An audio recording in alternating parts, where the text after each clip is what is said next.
Knowledge का monster. What? Problems को crush करो, success को rush करो. Demolisher. Exam की pressure में ना करो surrender. Demolisher है सबका defender. Formulas भूल गए concepts weak हैं. DD के साथ all problems obsolete हैं. 3, 2, 1, let's demolish. Doubts को करो finish. 3, 2, 1, let's accomplish. Dreams को करो polish. Doubt demolisher. Toppers का teacher. Score high, fly higher. Knowledge का fire, never expire. Doubt demolisher. Doubt demolisher. Everybody talk now. Confusion का cloud, mind में है stuck. DD के videos guarantee है good luck.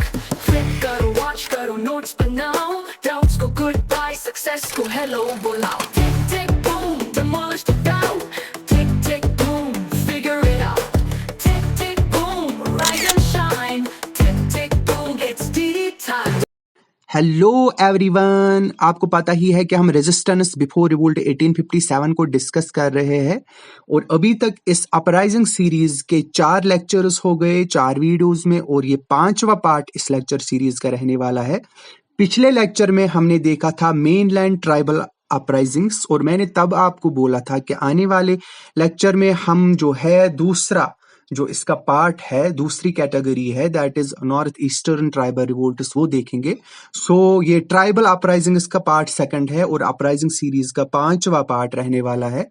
तो हम डिस्कस करेंगे आज इसके बारे में। तो नॉर्थ ईस्टर्न ट्राइबल रिवोल्ट्स और मेनलैंड ट्राइबल रिवोल्ट्स के बीच में काफी डिफरेंसेस थे ड्यूरिंग ब्रिटिश रूल, स्पेशली 1857 से पहले। तो इन रिवोल्ट्स का नेचर, काजेस, सोशल स्ट्रक्चर अलग थे।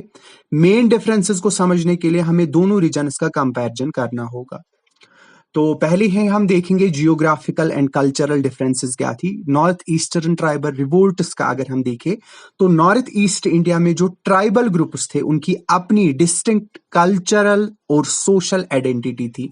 उनमें नागाज, मीजोज, आसामीज ट्राइबर्स शामिल थे। ये ट्राइब्स अपनी ट्रेडिशनल वे ऑफ लाइफ को प्रिजर्व करना चाहते थे, जिनमें फॉरेस्ट राइटर्स, लैंड राइटर्स और ट्रेडिशनल बिलीफर्स का मेजर रोल था। मेनलैंड ट्राइबल रिवोल्ट्स की बात करें तो मेनलैंड में जो ट्राइबल ग्रुप्स थे उनमें गोंड, बिलस, संथालस, मुंडा जैसे ट्राइब्स आते थे। इन ट्राइबल ग्रुप्स का रिवोल्ट उनके इकोनॉमिक एक्सप्लॉयटेशन, जमींदारी सिस्टम और ब्रिटिश के लैंड पॉलिसीज के खिलाफ था। अगर काजेस की बात करें, नॉर्थ ईस्टर्न ट्राइबल रिवोल्ट्स के बारे में देखें तो लैंड राइट्स और ट्रेडिशनल प्रैक्टिसेस पे बेस्ड था। नॉर्थ ईस्टर्न ट्राइबल ग्रुप जो थे वो अपनी ट्रेडिशनल लैंड राइट्स को प्रोटेक्ट करना चाहते थे। ब्रिटिश एडमिनिस्ट्रेशन ने जमीन की ओनरशिप सिस्टम को चेंज कर दिया था जो इन ट्राइब्स के लिए अनएक्सेप्टेबल था। ब्रिटिश रूल ने लोकल कस्टम्स को अंडरमाइन किया था। क्रिश्चियनिटी का स्प्रेड, मिशनरीज का इन्फ्लुएंस और ब्रिटिश ऑफिशियल्स का इंटरफेरेंस भी इन रिवोल्ट्स के मेजर काजेस थे। For example Naga revolt 1830s, जिसमें नागा ट्राइब्स ने ब्रिटिश एनेक्सेशन के अगेंस्ट अपनी इंडिपेंडेंस को प्रोटेक्ट करना शुरू किया था। वही अगर हम मेनलैंड ट्राइबल रिवोल्ट्स के काजेस की बात करें वो हम आगे देखेंगे भी, इसके जो नॉर्थ ईस्टर्न ट्राइबल रिवोल्ट्स के काजेस है वो हम डिटेल में देखेंगे। तो फिलहाल कंपैरिजन बिठाने के लिए मैं आपको जो मेजर काजेस है वो बोल रहा हूं ताकि आपको डिफरेंसेस वाजे हो जाए कि इन दो कैटेगरीज में क्या डिफरेंस है। हमने अगर इन ट्राइबल रिवोल्ट्स को 2 कैटेगरीज में डिवाइड किया तो किसी न किसी डिफरेंस के बेस पे तो किया होगा ना, तो उन्हीं डिफरेंसेस को हम देख रहे हैं। तो काजेस मैंने आपको बोले नॉर्थ ईस्टर्न ट्राइबल रिवोल्ट्स के। अब अगर मेनलैंड ट्राइबल रिवोल्ट्स के काजेस देखें तो ब्रिटिश और उनके जमींदार्स का एक्सप्लॉयटेशन, ट्राइबल्स को अपनी लैंड से निकाल देना और एग्रीकल्चरल टैक्सेस इंक्रीज कर देना, ये सब मेनलैंड ट्राइबल रिवोल्ट्स के मेन रीजंस थे। जमींदारी सिस्टम, लैंड रिफॉर्म्स और ब्रिटिश रूल के अंडर ट्राइबल्स की इंडिपेंडेंस का लॉस इन रिवोल्ट्स को ट्रिगर करता था। एग्जांपल संथाल रिवोल्ट 1855 to 56, जिसमें संथाल ट्राइब्स ने ब्रिटिश और जमींदार्स के अगेंस्ट रिवोल्ट किया था और ये रिवोल्ट मेनली इकोनॉमिक एक्सप्लॉइटेशन के खिलाफ था।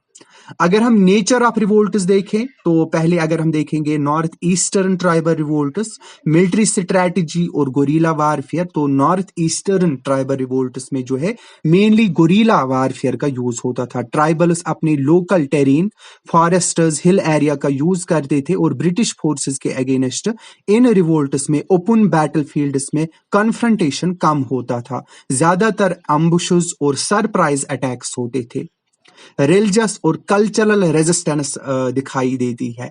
ये रिवोल्ट्स मेनली अपनी रिलीजियस बिलीफ्स और कल्चरल आइडेंटिटी को प्रिजर्व करने के लिए थे। ब्रिटिश मिशनरीज के अगेंस्ट भी अपोजिशन था जो लोकल ट्रेडिशंस और बिलीफ्स को अंडरमाइन कर रहे थे। वैसे ही अगर हम मेनलैंड ट्राइबल रिवोल्ट्स को देखें, इनका नेचर अगर हम देखें तो मेनलैंड रिवोल्ट्स में जो है ट्राइब्स ने ओपन कन्फ्रंटेशंस भी की, जहां ब्रिटिश ट्रूप से डायरेक्ट फाइटिंग हुई और ये रिवोल्ट्स ज्यादातर लैंड रिफॉर्म्स, टैक्सेस और लोकल गवर्नेंस के इश्यूज से रिलेटेड थे। इन रिवोल्ट्स में कई ट्राइब्स ने मिलकर ब्रिटिश रूल के खिलाफ खुद को यूनाइट किया। फॉर एग्जांपल संथाल रिवोल्ट में संथाल्स ने एक यूनाइटेड फ्रंट बनाया था। रोल अगर हम देखेंगे ट्राइबल लीडर्स का, तो नॉर्थ ईस्टर्न ट्राइबल रिवोल्ट्स को अगर हम देखें तो नॉर्थ ईस्ट में ट्राइबल लीडर्स जैसे रानी गाइडेनलू, जो नागा रिवोल्ट और अदर्स ने जो है अपने कम्युनिटीज को लीड किया। ये लीडर्स मेनली जो है अपने रीजन की इंडिपेंडेंस के लिए लड़ते थे। अगर हम मेनलैंड ट्राइबल रिवोल्ट्स देखें तो मेनलैंड में लीडर्स लाइक सिद्धू, कन्हू, संथा रिवोल्ट से जो जुड़े थे, उन्होंने ट्राइबल्स को ब्रिटिश और जमींदार्स के अगेंस्ट यूनाइट किया। ये लीडर्स ज्यादातर लैंड राइट्स और इकोनॉमिक एक्सप्लॉइटेशन के इश्यूज के लिए लड़ रहे थे। ब्रिटिश रेस्पॉन्स क्या रहा? अगर हम नॉर्थ ईस्टर्न ट्राइबल रिवोल्ट्स की बात करें तो ब्रिटिश ने नॉर्थ ईस्ट में अपनी मिलिट्री पावर का यूज किया। ये एरिया जियोग्राफिकली डिफिकल्ट था, इसलिए ब्रिटिश फोर्सेस को गोरिल्ला वारफेयर से डील करना पड़ता था। इन रिवोल्ट्स को सप्रेस करने के लिए ब्रिटिश ने स्ट्रिक्ट पॉलिसीज और मिलिट्री टैक्टिक्स का इस्तेमाल किया। फाइन। अब अगर हम मेनलैंड ट्राइबल रिवोल्ट्स को देखें तो ब्रिटिश ने मेनलैंड रिवोल्ट्स में जमींदारी सिस्टम और लोकल रूलर्स को अपनी सपोर्ट देकर उनको सप्रेस करने की कोशिश की थी। मिलिट्री रेस्पॉन्स ज्यादा डायरेक्ट और ऑर्गेनाइज्ड था। तो हम यही बोल सकते हैं कि नॉर्थ ईस्टर्न और मेनलैंड ट्राइबल रिवोल्ट्स में काफी सिमिलैरिटीज भी थी और डिफरेंसेस भी थी। जैसे ब्रिटिश के अगेंस्ट इंडिपेंडेंस के लिए लड़ाई, लेकिन दोनों रीजन्स के रिवोल्ट्स का नेचर, काजेस, रेस्पॉन्सेस में काफी फर्क था जो हमने अभी तक डिस्कस किया। नॉर्थ ईस्टर्न रिवोल्ट ज्यादा कल्चरल और रिलीजियस आइडेंटिटी के डिफेंस में थे, जबकि मेनलैंड रिवोल्ट्स इकोनॉमिक एक्सप्लॉइटेशन और लैंड राइट्स के इश्यूज से जुड़ी हुई थी। अब हम आते हैं नॉर्थ ईस्टर्न ट्राइबल रिवोल्ट्स के काजेस पर। ओके, तो नॉर्थ ईस्ट इंडिया के ट्राइबल ग्रुप्स का ब्रिटिश रूल के अगेंस्ट रिवोल्ट करने के कई रीजंस थे और ये reasons political, economic, social, religious factors से जुड़े थे। नॉर्थ ईस्टर्न ट्राइबल रिवोल्ट्स का मेजर फोकस अपनी इंडिपेंडेंस को प्रोटेक्ट करना था, क्योंकि ब्रिटिश पॉलिसीज उनकी ट्रेडिशनल लाइफस्टाइल, लैंड राइट्स और कल्चरल आइडेंटिटी को खत्म कर रही थी। तो काजेस को देखते हैं। पहले पॉलिटिकल काजेस को देखेंगे। पहला काज था that is British expansion and annexation policy.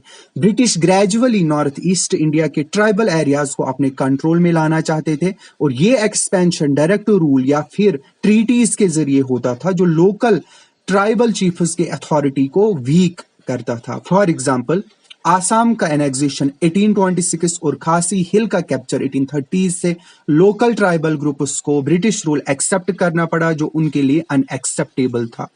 दूसरा काज एटोनॉमी का लॉस। नॉर्थ ईस्टर्न ट्राइबल्स जो है वो ट्रेडिशनली वो इंडिपेंडेंट थे और अपनी गवर्नेंस सिस्टम चलाते थे। ब्रिटिश रूल ने इनका इंटरफेरेंस बढ़ाया जिससे इन ट्राइब्स की एटोनॉमी खत्म होने लगी। फॉर एग्जांपल, खासी रिवोल्ट 1829-1833 जो रानी ऑफ दारंग का रेजिस्टेंस हमें देखने को मिलता है, जिसमें खासी और जैंतिया लीडर्स ने अपनी इंडिपेंडेंस को प्रोटेक्ट करने की कोशिश की। दूसरा काज इकोनॉमिक काजेस। इकोनॉमिक काजेस में हमें लैंड राइट्स का लॉस और फोर्स्ड लेबर और हैवी टैक्सेस आते हैं। ट्रेड और लिवलीहुड डिसरप्शंस भी आते हैं। पहले अगर हम लैंड राइट्स का लॉज देखें तो ब्रिटिश ने जमींदारी और प्राइवेट प्रॉपर्टी सिस्टम को इम्पोज करना शुरू किया, जो ट्राइबल्स के कम्युनियल लैंड ओनरशिप सिस्टम के अगेंस्ट था। ब्रिटिश ऑफिशियल्स और आउटसाइडर्स, बंगाली और मारवाड़ी ट्रेडर्स ने लोकल रिसोर्सेज का एक्सप्लॉयटेशन शुरू कर दिया। फॉर एग्जांपल जैंतिया और गारो ट्राइबल्स के एरिया में ब्रिटिश ने इकोनॉमिक कंट्रोल एस्टेब्लिश करना शुरू किया, जो उनको एक्सेप्ट नहीं था। दूसरा काज इकोनॉमिक काज के अंडर फोर्स्ड लेबर और हैवी टैक्सेस। ब्रिटिश ने ट्राइबल्स से फोर्स्ड लेबर करवाना शुरू किया, जिसमें उनको रोड्स, मिलिट्री कैंप्स बनाने में मजबूर किया गया। फॉर एग्जांपल खासी और नागा हिल्स के ट्राइबल्स को ब्रिटिश ने रोड कंस्ट्रक्शन और अदर इंफ्रास्ट्रक्चर प्रोजेक्ट्स में काम करने के लिए मजबूर किया। लोकल ट्राइबल्स से नया टैक्स सिस्टम लगाया गया, जो उनकी ट्रेडिशनल इकोनॉमी के लिए एक बड़ा थ्रेट था। तीसरा रीजन इकोनॉमिक रीजन के अंदर ट्रेड और livelihood disruptions.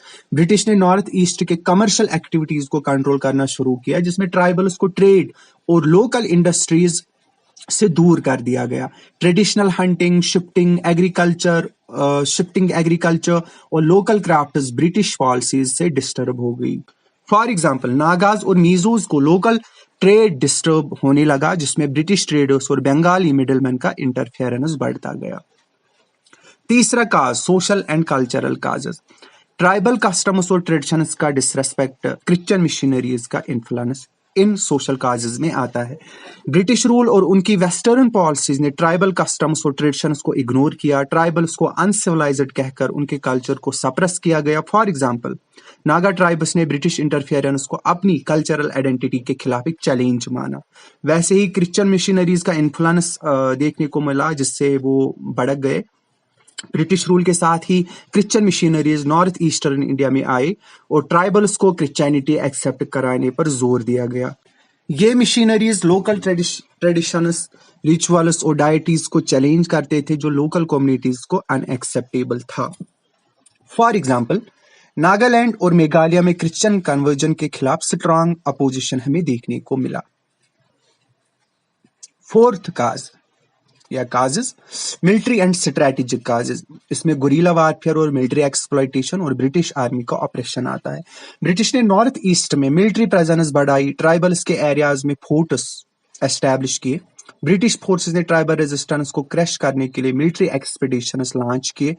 For example British के अगेंस्ट नागाज और मीजोज ने गोरिल्ला टैक्टिक्स यूज किए और ब्रिटिश फोर्सेस पर सरप्राइज अटैक्स किए। ब्रिटिश आर्मी का ऑपरेशन रहा। ब्रिटिश फोर्सेस ने नॉर्थ ईस्ट के ट्राइबल्स को अपनी मिलिट्री स्ट्रेटजीज के लिए यूज करना चाहा, जो उनको अनएक्सेप्टेबल था। Road construction, military posters establish करना ट्राइबल्स की फ्रीडम को और रिस्ट्रिक्ट कर रहा था। फॉर एग्जांपल खासी रिवोल्ट 1829-1833, जिसमें लीडर्स ने ब्रिटिश आर्मी के ऑपरेशन के अगेंस्ट रेजिस्टेंस शुरू किया। तो यहां तक हमने काजेस देखे। अब हम आते हैं नॉर्थ ईस्टर्न ट्राइबल रिवोल्ट्स पे। कुछ ट्राइबल रिवोल्ट्स को देखेंगे। तो क्यों भूकंप आया था नॉर्थ ईस्ट इंडिया में? रिवोल्ट्स की वजह से, क्योंकि नॉर्थ ईस्ट इंडिया का ट्राइबल लैंडस्केप हमेशा ही डायनामिक रहा। ब्रिटिश आए, उन्होंने अपनी इकोनॉमिक, एडमिनिस्ट्रेटिव, कल्चरल इंटरवेंशन से यहाँ की ट्राइबल्स को एक नए स्ट्रगल में डाल दिया। कोई जबरदस्ती रोड बनाना चाहता था, कोई जंगल के रिसोर्स लूट रहा था, तो कोई टैक्स और रिक्रूटमेंट पॉलिसीज से परेशान था। इस सब के खिलाफ ट्राइबल कम्युनिटीज ने अपनी मिट्टी की रक्षा के लिए बढ़ चढ़कर बगावत की। जंगल हमारा है, पानी हमारा है, मिट्टी हमारी है और हम ही गुलाम, ये कैसे हो सकता है? ये एक कॉमन ट्राइबल सेंटिमेंट लोगों में उजागर होने लगा और इसी कॉन्टेक्स्ट में हमें खासी अपराइजिंग देखने को मिली 1829 to 1833। ब्रिटिश ने गारो और जानतिया हिल्स को के बीच जो है रोड बनाने का फैसला किया, जिसमें आउटसाइडर्स, ब्रिटिश, बंगाली और जो आसपास में प्लेन्स के लोग थे वो आए। तो ये बात खासी, गौरव और कामती और सिंघपो ट्राइबल्स को पसंद नहीं आई। तीरथ सिंह ने रिवोल्ट लीड किया और ब्रिटिश को हराने का मिशन चालू किया, मगर 1833 तक आते आते ब्रिटिश की सुपीरियर आर्मी ने इन्हें सप्रेस किया। खासी और दूसरी ट्राइब्स का अपने इलाके पर अधिकार का दावा था। ब्रिटिश का जबरदस्ती इंफ्रास्ट्रक्चर डेवलपमेंट और एक्सप्लॉइटेशन काज था। आउटसाइडर्स का इन्फ्लक्स जो कल्चरल और इकोनॉमिक थ्रेट्स ला रहा था, तो इन रीजंस की वजह से इन्होंने ये रिवोल्ट किया। इम्पैक्ट क्या बटा कि ब्रिटिश का ज्यादा कंट्रोल बढ़ा, लेकिन लोकल रेजिस्टेंस भी फ्यूचर के मूवमेंट्स के लिए एक स्पार्क बनकर रही। अगर ब्रिटिश किसी के घर के बीच से हाईवे निकालने लगे और बोला ये डेवलपमेंट है, तो आप क्या करोगे? खासी ट्राइबल्स ने कह दिया हट, पहले हमसे पूछो। तो हमें रिवोल्ट देखने को मिला।